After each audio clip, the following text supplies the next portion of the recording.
Halo, selamat pagi anak-anak dan remaja misioner yang dikasihi Tuhan. Salam jumpa kembali bersama Bunda Regina dalam Do Re Mi, doa dan renungan misioner Paroki Santo Petrus dan Paulus Argapura, Keuskupan Jayapura, Sabtu 2 Maret 2024. Nah, sebelum kita membaca dan merenungkan firman Tuhan di pagi hari ini, marilah kita mengawalinya dengan doa pembuka. Dalam nama Bapa dan Putra dan Roh Kudus. Amin. Bapa yang penuh kasih, kami bersyukur dan berterima kasih karena lewat berkat campur tangan-Mu, kami dapat merasakan sukacita, kedamaian yang ada di tengah-tengah kehidupan kami.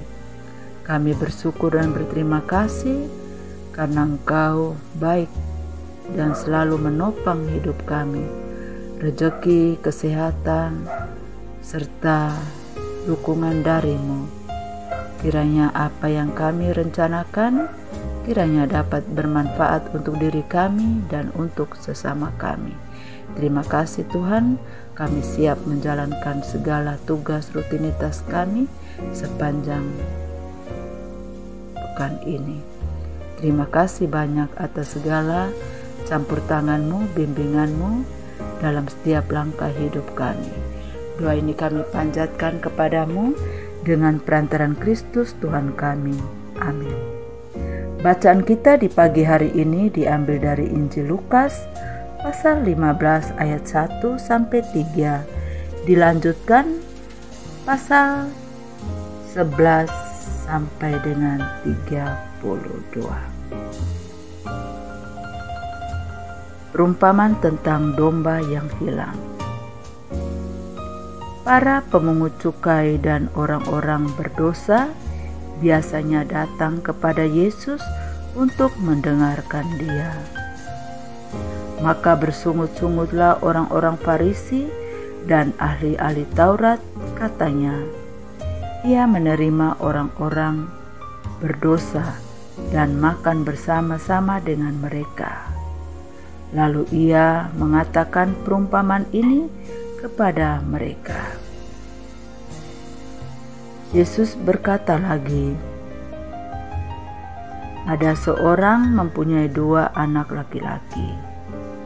Kata yang bungsu kepada ayahnya, Bapa, berikanlah kepadaku bagian harta milik kita yang menjadi hakku.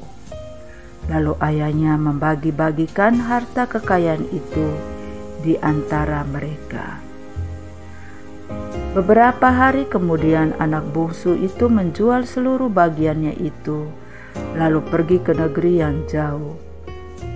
Di sana ia memboroskan harta miliknya itu dengan hidup berfoya-foya. Setelah dihabiskannya semuanya, timbullah bencana kelaparan di dalam negeri itu, dan ia pun mulai melarat. Lalu ia pergi dan bekerja pada seorang majikan di negeri itu. Orang itu menyuruhnya ke ladang untuk menjaga babinya. Lalu ia ingin mengisi perutnya dengan ampas yang menjadi makanan babi itu. Tetapi tidak seorang pun yang memberikannya kepadanya. Lalu ia menyadari keadaannya.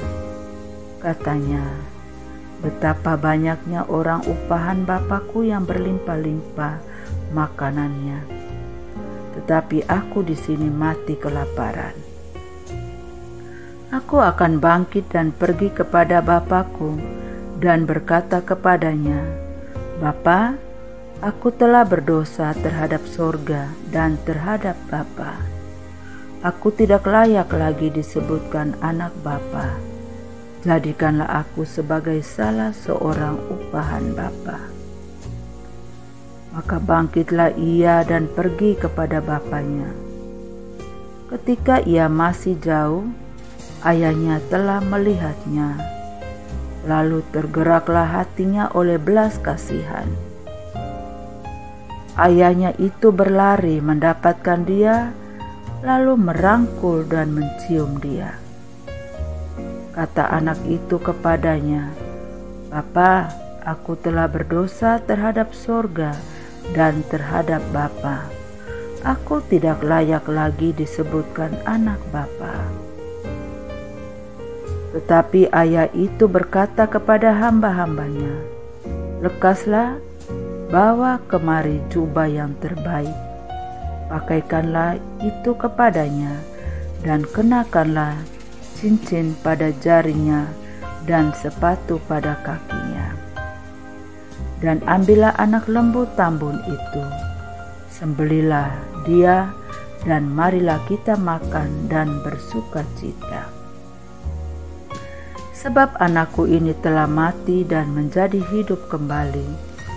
Ia telah hilang dan didapat kembali."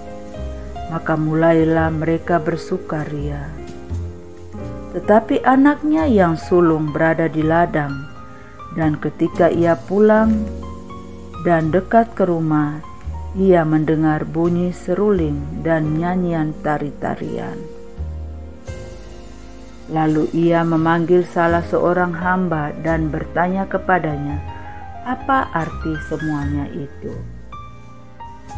Jawab hamba itu, "Adikmu telah kembali, dan ayahmu telah menyembelih anak lembu tambun, karena ia mendapatnya kembali dengan sehat." Maka marahlah anak sulung itu, dan ia tidak mau masuk. Lalu ayahnya keluar dan berbicara dengan dia. Tetapi ia menjawab ayahnya, katanya, "Telah bertahun-tahun aku melayani Bapa, dan belum pernah aku melanggar perintah Bapa. Tetapi kepadaku belum pernah Bapa memberikan seekor anak kambing untuk bersuka cita dengan sahabat-sahabatku. Tetapi baru saja datang anak Bapa yang telah memboroskan harta kekayaan Bapa bersama-sama dengan pelacur-pelacur. Maka Bapa menyembelih anak lembu tambun itu untuk dia." Kata ayahnya kepadanya, "Anakku, engkau selalu bersama-sama dengan aku, dan segala kepunyaanku adalah kepunyaanmu. Kita patut bersuka cita dan bergembira, karena adikmu telah mati dan menjadi hidup kembali.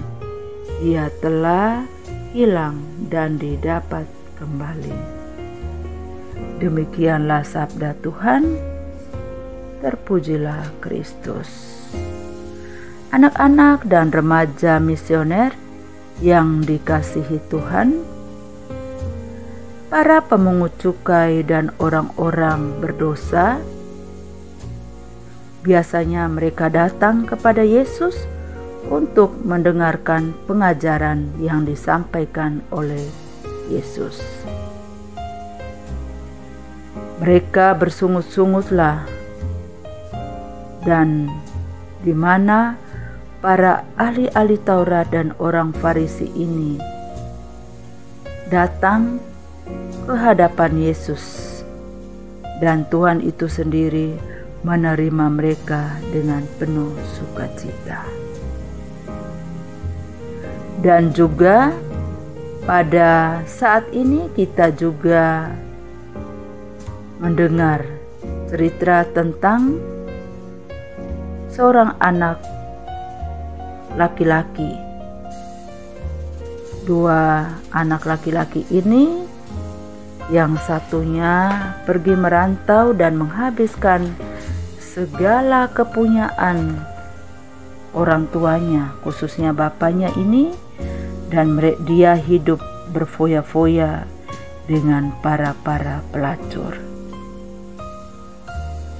Sedangkan anaknya yang sulung selalu berada di rumah dan giat bekerja keras.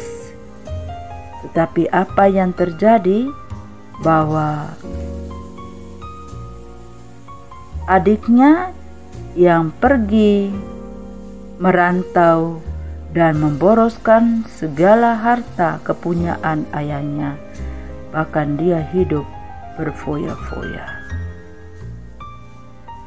Nah, kisah tentang anak yang hilang ini selalu kaya makna. Dalam segala zaman dan situasi, lebih-lebih ketika masa Prapaskah ini. Pertama-tama jelas bahwa pertobatan merupakan sikap yang sangat perlu kita ambil untuk kembali pada hidup yang berahmat. Hanya dengan pertobatan, akhirnya kita bisa kembali merasakan kasih Bapa yang selalu mengampuni hidup bersamanya. Selalu merupakan sebuah keadaan yang kita rindukan. Hidup bersamanya berarti kita pulang ke rumah. Pulang selalu mempunyai pengertian yang baik, yang juga dirindukan dan menjadi situasi yang nyaman hanya ketika kita pulang dan tinggal di rumahlah kita menjadi damai. Seperti cerita kedua anak ini tadi, yang bungsu dia pergi merantau, dia menghabiskan segala harta miliknya, dan setelah sudah habis harta miliknya itu, dia mulai menyadari, dia ingat, lalu dia pulang ke rumah dan bapaknya menerima dia dengan penuh sukacita. Kita perlu mengambil sikap pertobatan karena kita tahu bahwa Bapa itu sungguh Maha Kasih dan Maha Pengampun. Kita yang pergi, maka kita yang perlu kembali. Jalan kembali kepadanya selalu terbuka lebar. Kesalahan dan dosa kita bukan menjadi ukuran apakah kita bisa kembali atau tidak. Apa yang menjadi ukuran utama ialah kasih Allah yang sangat luar biasa. Kasih itu seolah menghapus kedosaan yang teramat berat dalam ukuran manusia. Maka manusia tidak perlu ragu dan putus asa untuk kembali kepadanya. Anak-anak dan remaja misioner yang dikasihi Tuhan, apa yang perlu kita lakukan adalah persis seperti anak bungsu yang pergi itu.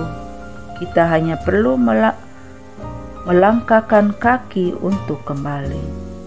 Bapa tidak pernah menuntut semua yang diberikan kepada anaknya untuk dikembalikan. Cukup kita kembali dengan tangan hampa saja. Bapa sudah menerimanya. Itulah keagungan kasih Allah yang dengan cuma-cuma selalu diberikan kepada kita. Bisa jadi kita sekarang ini melangkah lebih jauh daripada anak bungsu itu. Atau mungkin juga kita masih setengah jalan dari anak bungsu itu. Apapun situasi dan keadaan kita, jika kita menjauh daripadanya, ada ruang kosong yang membuat kita gelisah dan hidup tidak damai. Seberapapun jauhnya kita sudah menjauh, Tuhan tidak memperhitungkan itu. Kasih-Nya juga lebih dalam dan luas daripada dosa dan kesalahan kita.